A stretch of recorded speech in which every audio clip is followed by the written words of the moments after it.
I said no, hey, yeah.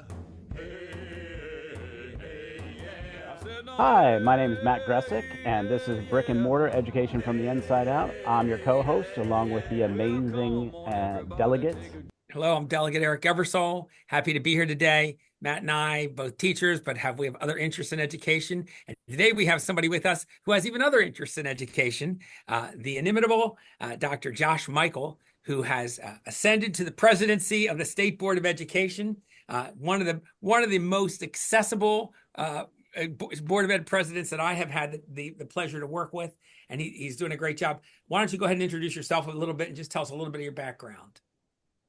Hey, Matt. Hey, Delegate Ebersole. Great to be with you both, and thanks for having me on. It's really a pleasure to be here. I have been on the state board for about 2 years now. I was one of Governor Moore's first appointees to the board in 2023, and I was elected president of the board this past July. It's been an exciting time to be a part of public education in the state. Of course, I know we'll talk about the blueprint for Maryland's future later, but it's been an amazing time to be a part of this. Uh, you guys know I'm a public school guy here in Maryland. I'm a product of Maryland Public Schools. I was a public school teacher, middle school math teacher in Baltimore City, and now I'm a public school parent.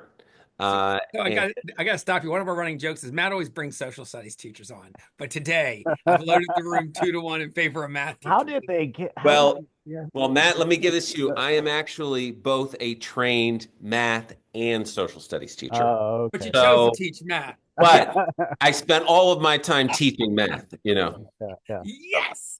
Yes. But yeah, look, my primary identity right now is I'm a public school parent. I've got a 6-year-old in kindergarten.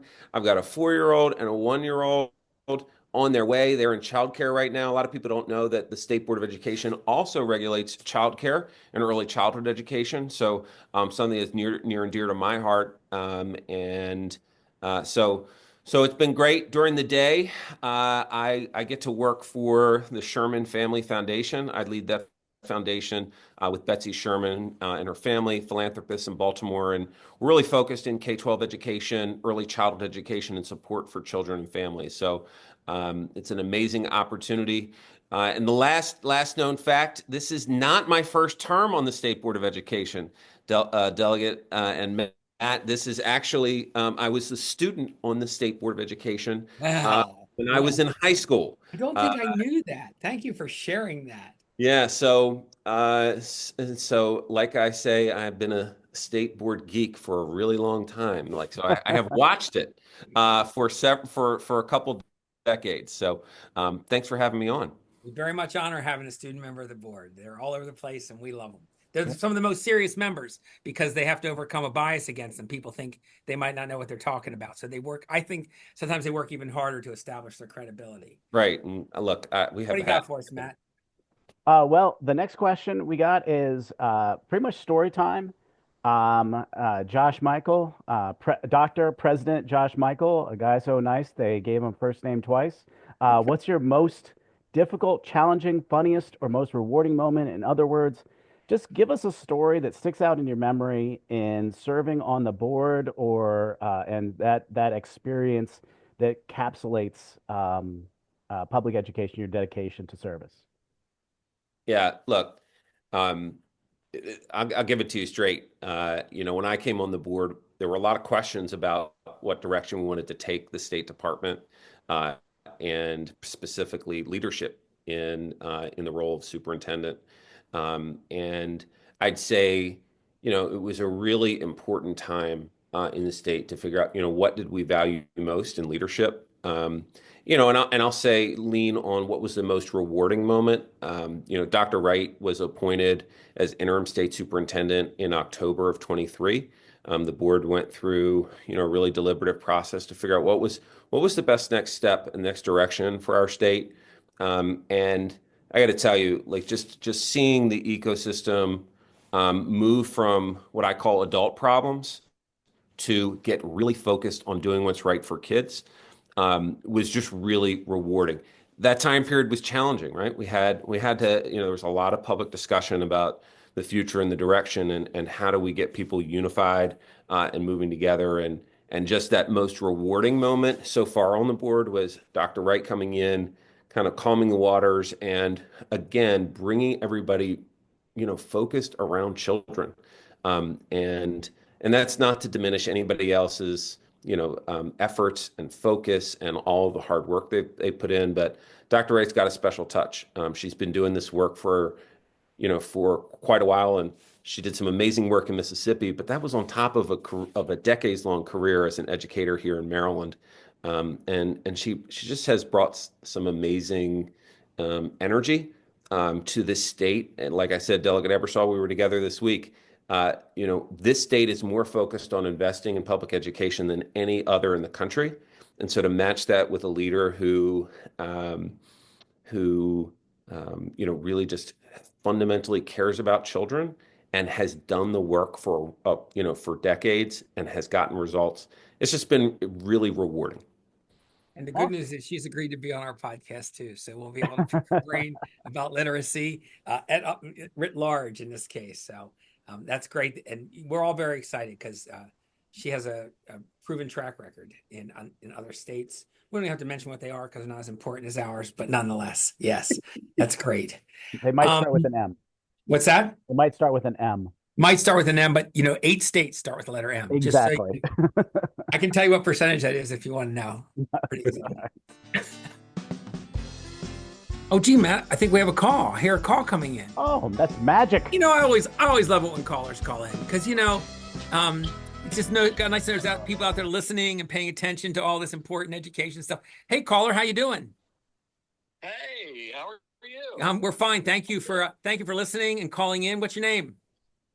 Absolutely. My name's Justin. It's very nice to. That's crazy. I have a guy named Justin works in my office. Imagine. I mean, there's a lot of people named Justin, but you never know, right? What's the chance of that? I know. Amazing energy. Justin. And Justin, we have, of course, Dr. Josh Michael on the phone, the president of the Maryland State Board of Education. Do you have a question you'd like to ask him? Yes, I actually do. I'd love to know, what kind of events in the news that are related to education that he might like to address, whether it be the budget or the blueprint or any other topic really that he thinks he, needs immediate attention. Don't you love it that our callers know to ask about the blueprint and the budget? I mean, how can they? It's like they're paying attention to the news or something. Hey, Justin, you are one rich caller, and we appreciate you. Dr. Michael, would you like to answer the question? Yeah, look, I love that your callers are that the blueprint is top of mind. And I'll say this real quick, the blueprint is top of mind for Marylanders. We're fortunate to be in a state where, again, public education is a focus, and we're really invested in building that system. I think the thing for all of us that we're really thinking about right now is this notion of teacher collaborative time. It's a key part of the blueprint. It's got budget implications. It has a lot of implications for the workforce and for the day-to-day experience of teachers. I was a teacher, right? Like it's a lot of work, but it's also, to be teaching in front of students. But the work of teaching also includes other responsibilities. And to do it well, teachers got to work with one another. They've got to collaborate with the guidance counselor and social worker and the teacher next door to wrap around students and make sure they have the support they need. Great teachers are also taking time to analyze their data and to, plan with others, observe other teachers. I think one of the things I would say is that most people in the general public, while they were a student, they only really understood that teachers, like that their work side was teaching in front of students. And I think I want to help people understand that that the work of a teacher, the work on is a lot more than teaching in front of students. There's a lot of extra work that goes into that. And Matt and I both. And that, yeah, and that's why the blueprint built in this notion of collaborative time.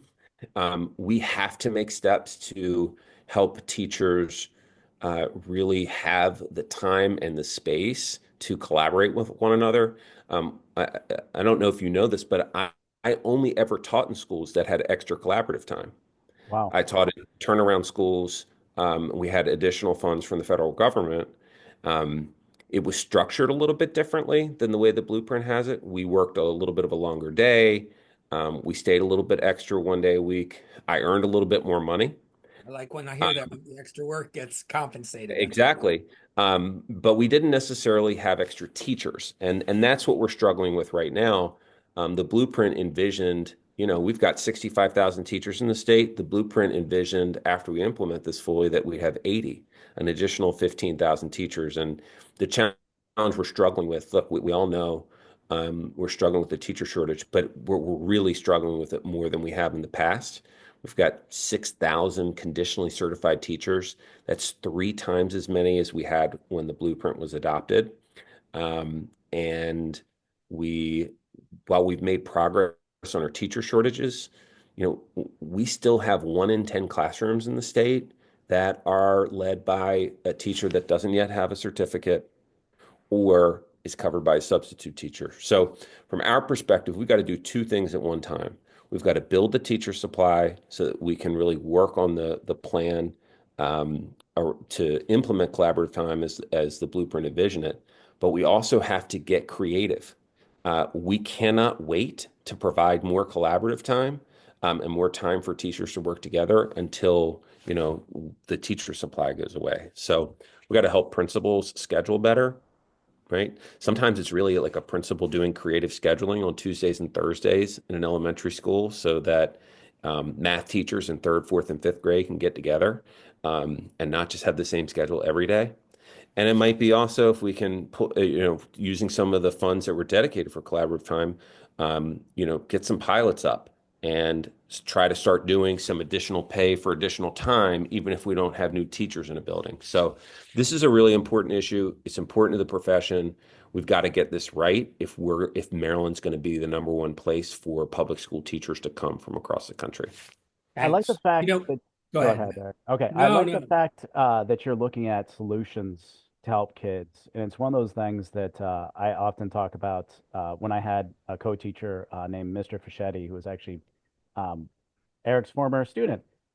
We would oftentimes joke that like we hate each other, but we put our differences aside for the kids, and they've come first, but past our egos. And I really appreciate President Michael that you talked about that. Yeah, Also, and I think, collaborative time is a word. A lot of people say, well, is that planning time? Yeah, but that's what we used to call it. But the blueprint rebranded that because it's not just to sit around and plan. I was talking with someone today about we used to have half days when we gave exams in high school, and we'd all sit around together grading them. But when we got together, the synergy is automatic. We begin talking about things without really even having an agenda. And I think teachers are eager to have time to interact with each other and be with each other, as well as sitting around making plans for their own classes.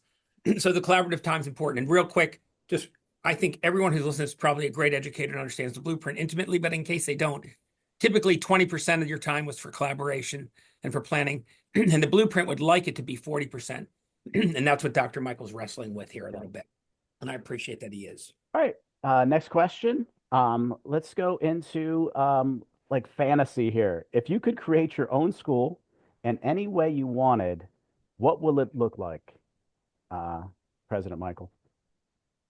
So look, I'm a math teacher. I think math runs the world, and I think we would do math all morning long. All morning, Good. all morning long. Yes. And the funny thing is, I actually, in my past role when I was working at UMBC, I got to design what we called summer math camp. And yes, Matt, people showed up in droves. We sold out summer math camp in Baltimore.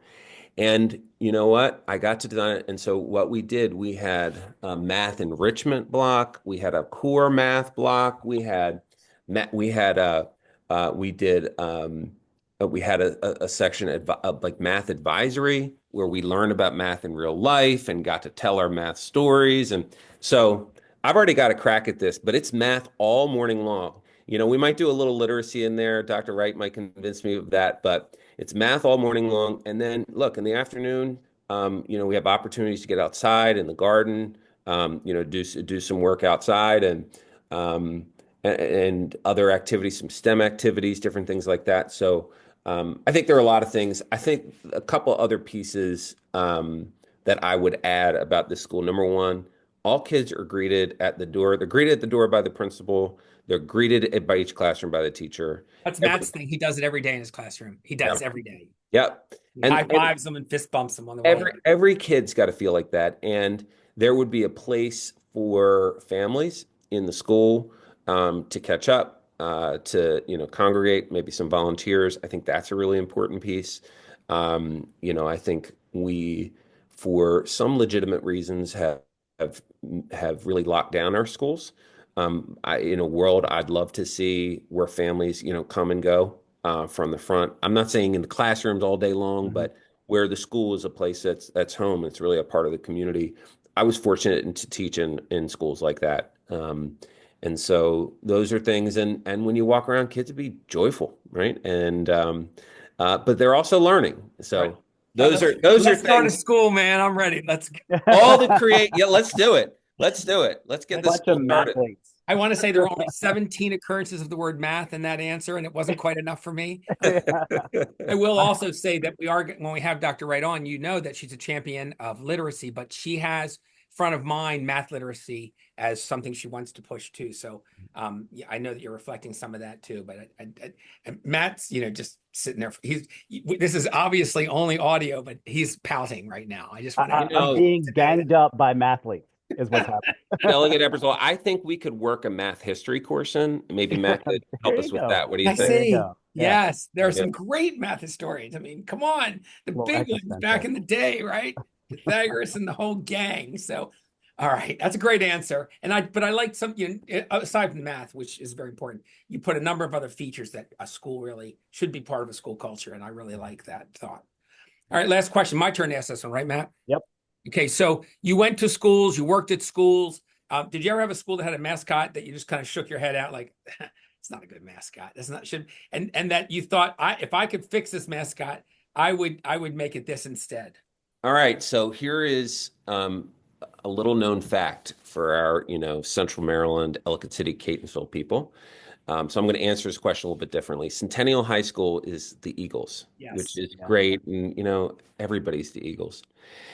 The original principal, who was first a principal at Western and then the founding principal, a guy named Angelo Fortunato, he really wanted the mascot to be the turkey because, turkeys are brilliant and they were a symbol, just like Ben Franklin wanted the American mascot to be the turkey. So it should be the Centennial Turkeys. That is such a good answer. It should be Centennial Turkeys. Yeah. Great answer. The Turks, Oh, man. Such a good Oh, my God. There's so many things you could do with that name. I give this away every time, but, we both taught at Reservoir High School, and we felt like Gators was just another name like Eagles, Gators. Yeah. And we said, come on, the Reservoir Retrievers. It's got its, alliteration. Yeah. And then what would we call them, Matt? Really? The Reservoir Dogs. There it is. But I love the turkeys. It's such a great idea. I mean, you could have people gobbling in it would be so much fun. That would be a fun mascot. The game at Thanksgiving would be a huge event. It's an outstanding choice. Yeah. Okay. Well, not only because that's a great answer to that question, but his answer to the question about math, I'm going to have to declare Josh Michael as my favorite guest ever. Oh my God. Just because I like watching Matt pout. Okay.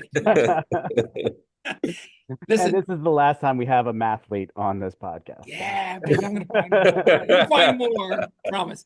Listen, it's been great having you on. Yes, it has. Hey, thanks for having me on. This has been awesome. We really appreciate the time that you've given. You are a luminary in education in the state, and to have agreed to have come and talk to us and share a little bit with the audience, I think is quite generous. But comes back to what I said at the beginning about your openness and willingness to be part of the window into education in Maryland, and I appreciate that. Well, thanks to both of you for spreading the gospel of public education. Couldn't be more important. And thanks for getting the word out. It's the last word. Look for us in a week or two. We'll come back. Thank you, President Michael. Have a good day. And that's it. We're done.